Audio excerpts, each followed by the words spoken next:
Mereka telah berlarian melewati genangan-genangan air yang telah terkumpul di aspal.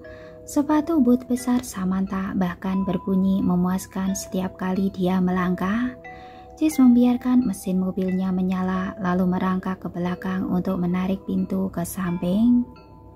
Ingat, kita tidak sedang bermain detektifan, ujar Jess pada para asistennya. Kita akan melakukan misi yang sangat serius dan penting. Kita akan berhadapan dengan manusia fana di luar sana. Tak boleh ada yang melukai mereka apapun yang terjadi. Aku sangat tak sabar, teriak Sam dengan sangat gembira.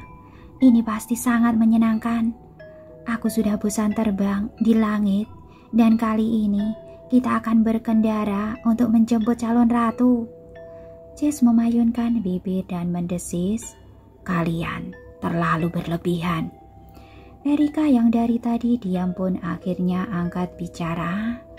Tak ada yang terlalu berlebihan jika menyangkut hidup dan matimu yang mulia. Ritual yang dilakukan oleh Wes dan saudara bayangan di kota kegelapan hanya bersifat temporal.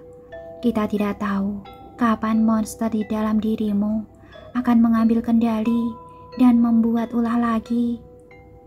Itu benar yang mulia, ujar Randall membenarkan ucapan Erika.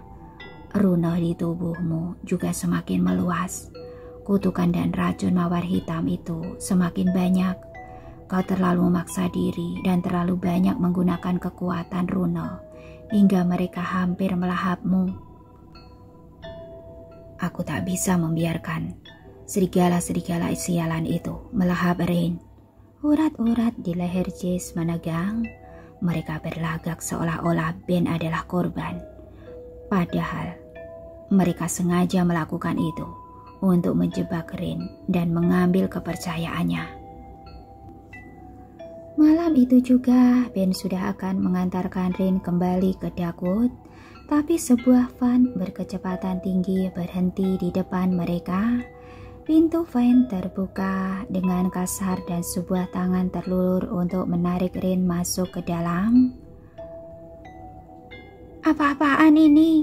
Siapa kalian? Teriak Rain. Ben yang tidak sadar Rain sudah dibawa pergi hanya bisa mengumpat. Dia segera naik ke mobilnya sendiri dan menyusul. Akan tetapi Jess dan para asistennya yang baru tiba di sana menghadang laju mobil Ben. Mereka pun menuntut untuk tahu di mana Rain berada. Dia sudah pergi, teriak Ben dengan putus asa. Rain memberontak di dalam van yang sesak itu. Ada dua orang yang mengapitnya. Rain duduk di tengah. Seorang pria lagi duduk di depan mengemudikan mobil. Rain mengenali satu pria yang ada di sampingnya. Ethan. Wah, kau masih mengingatku. Wajahku yang rupawan ini memang sulit untuk dilupakan, bukan? Ujar Ethan dengan kepercayaan diri yang tinggi. Dasar serigala mencicikan, gumam Rain. Apa mau kalian? Kau mengatakan werewolf dari Hartlepool menjijikan. Oh, kau belum melihat betapa menjijikannya jika kami sedang berburu dan memangsa gadis-gadis cerewet sepertimu. Ancam Ethan. Anthony yang duduk di samping Rain berdejak. Dia melipat kedua tangan ke dada dan pandangannya lurus ke depan. Sedangkan Jonathan hanya melirik dari kaca spion depan. Dia melajukan mobil dengan kecepatan penuh, bahkan mobil itu semakin lama rasanya seperti terbang. Kau suka terbang kan?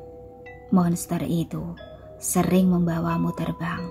Aku melihatnya, ujar Ethan kemudian. Aku tidak ada urusan dengan kalian. Keluarkan aku dari sini.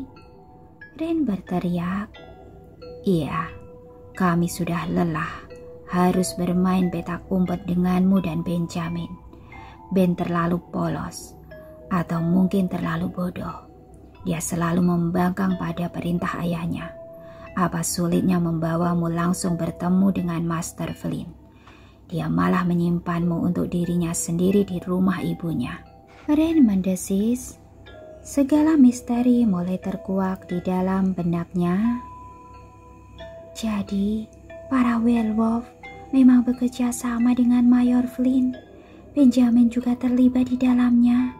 Apakah mereka sengaja menjebakku dan ayahku? Ren melihat keluar jendela. Van yang mereka kendarai benar-benar terbang. Dia tak bisa keluar dari mobil atau akan mati seketika. Mobil ini menggunakan energi iblis.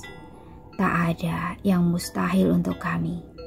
Kami mencurinya dari para vampir. Ya, kau tahu, serigala tak bisa terbang.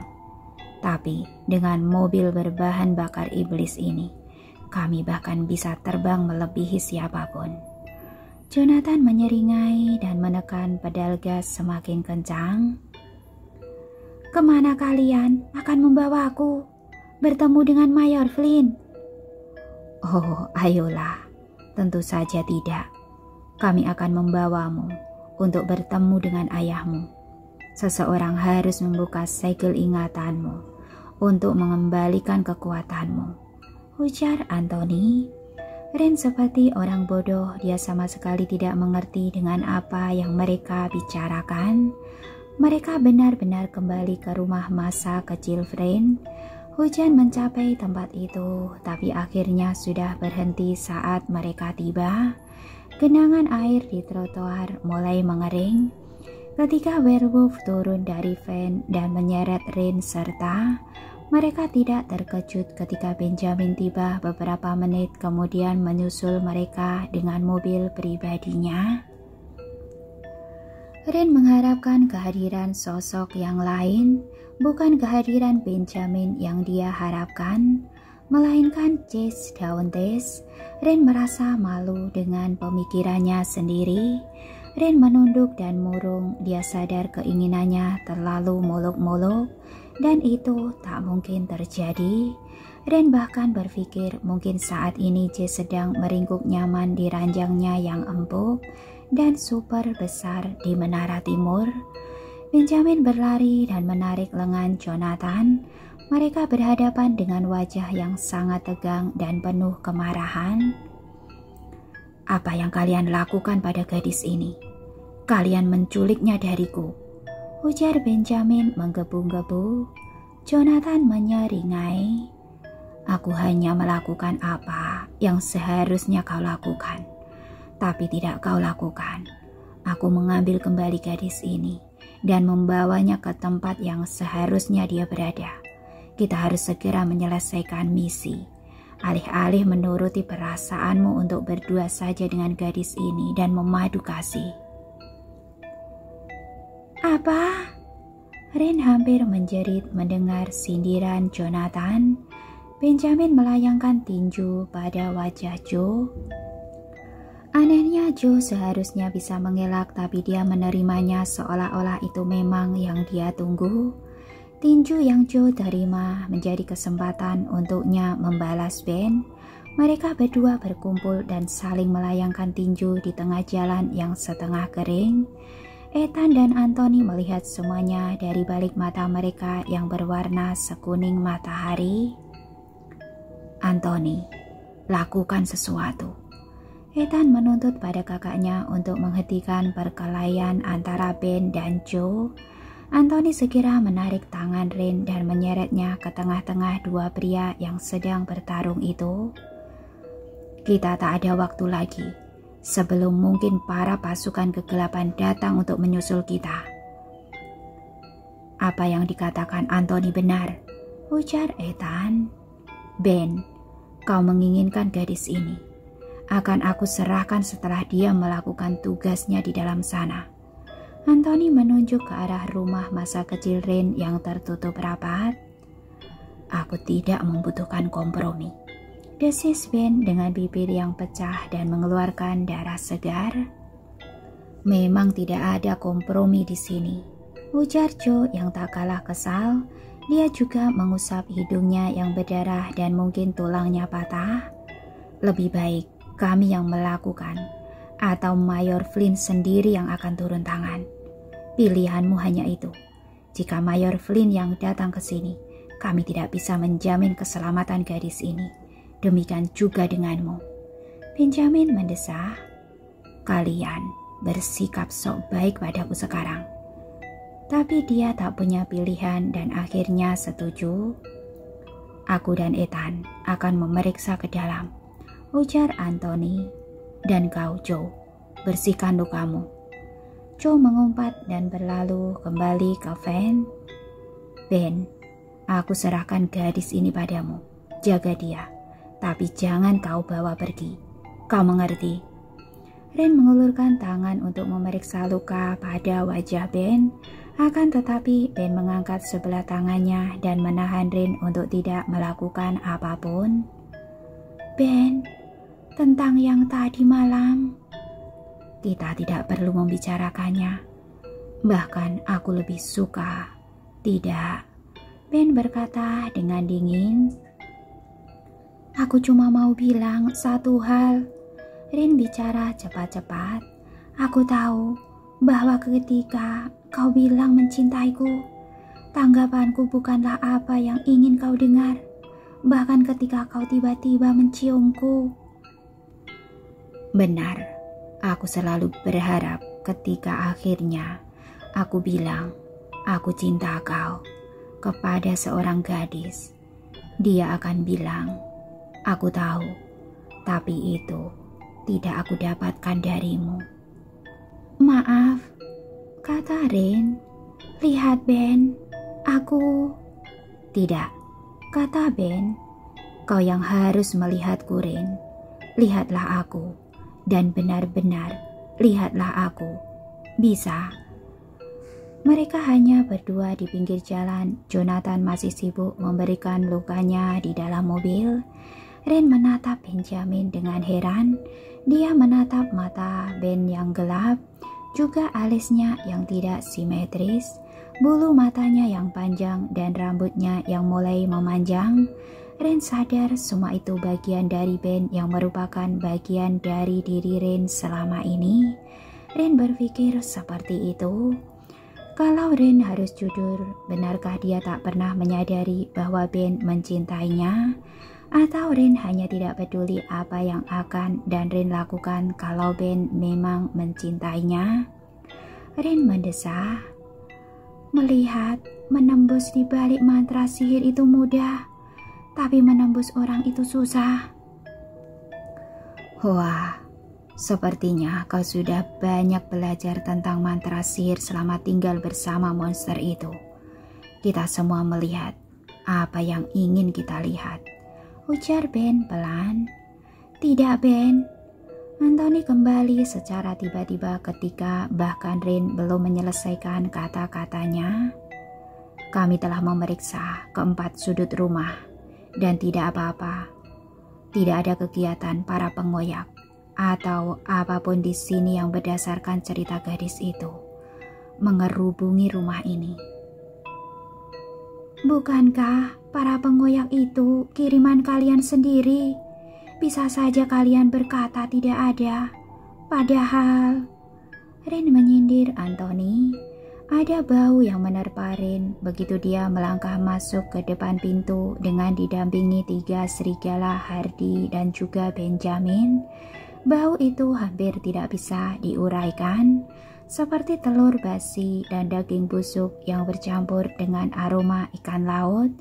Ethan mengerutkan hidungnya sementara wajah Anthony terlihat menghijau.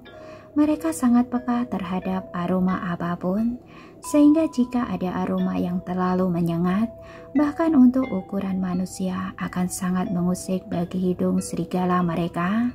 Berbeda dengan reaksi Benjamin, seolah-olah dia menemukan satu aroma seperti harta karun. Iblis pernah datang ke sini baru-baru ini, ujarnya. Ren terkejut bukan main. Bagaimana kau tahu?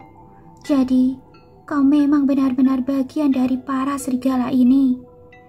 Terdengar Jonathan tertawa terbahak-bahak di belakang mereka. Sudah jelas Joe menertawakan rasa ingin tahu Rin terhadap sikap Benjamin yang sangat tertutup dan penuh rahasia. Benjamin berusaha mengabaikan ledekan Jonathan. Mereka memang tak pernah akrab sejak dulu. "Apakah iblis itu masih ada di sini?" tanya Ren dengan gugup. "Tidak," Benjamin menegaskan. "Kalau masih ada, sudah pasti mereka akan menyerang kita." "Jadi, seberapa banyak sebenarnya musuh yang sedang mengincar ayahku? Mulai dari iblis, para pasukan kegelapan, manusia serigala, atau mungkin para vampir juga sedang memburu ayahku di luar sana?" Tak ada yang menjawab rasa ingin tahu Rin. Masing-masing dari mereka seketika menjadi waspada terhadap keadaan di sekitarnya. Mereka bahkan masih berada di lantai dasar. Masih ada lantai 2 serta ruangan-ruangan lain yang belum mereka periksa dan datangi. "Sebenarnya, apa yang kita cari di sini?" tanya Ben yang mewakili rasa penasaran Rin. "Kami sudah tahu semuanya, bahwa ada kemungkinan Marcus Orwell disembunyikan oleh seseorang di dalam sebuah lukisan, atau dia sengaja menyembunyikan diri di dalam sana. Untuk membangkitkan sang penyihir, kita harus menemukan Marcus terlebih dahulu, karena hanya Marcus yang bisa mengetahui siapa sebenarnya penyihir yang sedang kita cari. Kunci untuk mendapatkan Marcus hanyalah melalui gadis ini." "Aku pikir lukisan itu ada di istana Dagwood. Dan jika memang aku yang akan menjadi kunci untuk menemukan ayahku, maka aku tidak akan pernah bekerja sama dengan kalian." Ren menoleh kepada Benjamin karena sebelumnya Ben yang memberikan usul agar Ren kembali ke Dagwood dan mencari lukisan apapun yang mungkin digunakan Jess untuk menyembunyikan Marcus Orwell. Joe mencibir ke arah Ren. "Kita bisa melakukan pencarian di kedua tempat. Pertama, kita bisa melakukan pencarian di tempat ini. Jika memang tidak ada hasil, maka terpaksa kita harus menyerang kerajaan Dagwood." "Kau gila, Joe," teriak Ben. Ren terlihat kesal. "Aku tidak peduli apapun yang kalian bicarakan dan inginkan. Saat ini, aku hanya ingin menemukan ayahku. Aku menginginkan banyak penjelasan darinya, terutama bagaimana ingatanku bisa tersegel sedemikian rupa.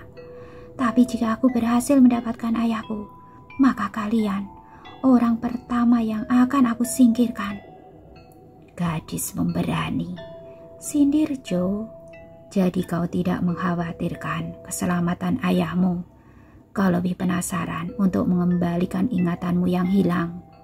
Jonathan lagi-lagi tertawa terbahak-bahak. "Katakan Rin, di mana kau pernah melihat lukisan apapun itu di rumah ini? Baik berukuran besar, kecil, atau berapapun ukurannya. Mungkin itu bisa menjadi petunjuk untuk kita menemukan keberadaan ayahmu," ujar Ben. "Seharusnya kita tidak ke sini," ujar Ren yang tiba-tiba berhenti di tengah-tengah lantai dasar. "Kita harus pergi ke rumah Madam Adalin." "Siapa Madam Adalin ini?" Gadis itu berlari meninggalkan rumah masa kecilnya dengan diikuti ketiga serigala Hardy dan juga Benjamin. Ren melintasi serambi ke pintu rumah Adalin. Rumah itu terlihat sepi dan seolah tak dihuni selama berminggu-minggu. Dia melangkah dengan hati-hati. Rumah itu memiliki udara yang panas dan menutup rapat. Bayangan tampak menjulang di depan Ren seperti tumbuhan ajaib yang tumbuh dengan cepat di hutan mimpi buruk. Ren mengetuk pintu rumah Madam Adalin. Pertama pelan, kemudian keras. Pintu itu membuka dan menumpahkan banyak siraman cahaya keemasan ke serambi. Adalin berdiri di sana. Dia tampak besar dan mengesankan di dalam sapuan sweater warna merah. Hari ini dia mengenakan turban berwarna merah dengan sweater yang berpotongan zigzag. Rin terkejut, gadis itu belum pernah melihat Adalin mengenakan pakaian sehari-hari di rumah dan terlihat norak. Dia pertama dan terakhir bertemu Adalin. Begitu itu berubah menjadi monster yang sangat menakutkan. Rain. Adalin berseru lalu menarik Rain ke dalam dekapan yang berlebihan. Secara naluri Rain mundur ketakutan. Dia sangat takut jika tiba-tiba Adalin berubah menjadi monster pengoyak dan menerkamnya saat itu juga. Ya Tuhan, kata penyihir perempuan itu. Dia menggelengkan kepala sampai antingnya berayun seperti denting angin di dalam badai. Terakhir kali aku melihatmu, kau menghilang bersama dengan para monster pengoyak. Dan terakhir kali aku melihatmu, kau berubah menjadi monster pengoyak itu sendiri, ujar Rain yang mundur ketakutan. Oh tidak, kau pasti salah mengira, Rain. Itu bukan aku. Itu memang monster pengoyak yang menyerupai diriku.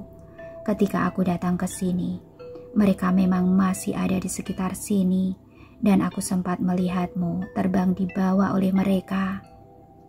Haruskah aku percaya dengan semua dongeng palsumu itu? Rain berbicara dengan nada yang terlalu ketus. Bahkan tanpa dia sadari, dia tak pernah berbicara seperti itu pada orang yang lebih dewasa. Sepasang alis Adalin melesat ke atas.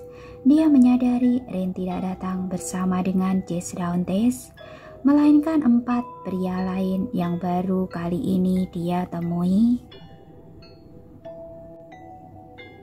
Rumah Adalin tampak belum berubah dari terakhir Rain melihatnya. Ada bola kristal dan kartu tarot yang sama terletak di atas meja. Juga ada beberapa lukisan yang terpajang di ruang tamu perempuan itu. Jemari Rain sangat gatal ingin menyentuh beberapa lukisan itu. Dia ingin memeriksanya dan menorehkan rune di sana untuk melihat apa yang tersembunyi di dalamnya. Adalin duduk dengan penuh syukur di kursi berlengan. Dia juga menawarkan teh dan beberapa biskuit seperti yang pernah dia tawarkan pada Jess dan Rain ketika datang ke sana. Adalin memandangi ketiga Hardy bersaudara dan juga Benjamin. Aku rasa kau belum menemukan ayahmu, Adalin bertanya kepada Rain. Rain menggeleng dengan waspada. Belum, tapi aku tahu siapa yang menculiknya. Saat itu sepasang mata Adalin berpindah-pindah seolah-olah bola matanya siap melompat dari rongga. Dia menatap dari Rain ke Benjamin dan ketiga serigala Hardy secara bergantian. Ketiga serigala Hardy yang tampak tak sabar mulai memisahkan diri dan melihat-lihat lukisan yang dipajang di ruang tamu Adalin. Mereka memeriksanya dengan tanpa sopan santun dan tanpa meminta izin terlebih dahulu. Adalin kebingungan dengan sikap mereka. Jadi, siapa yang menculik ayahmu?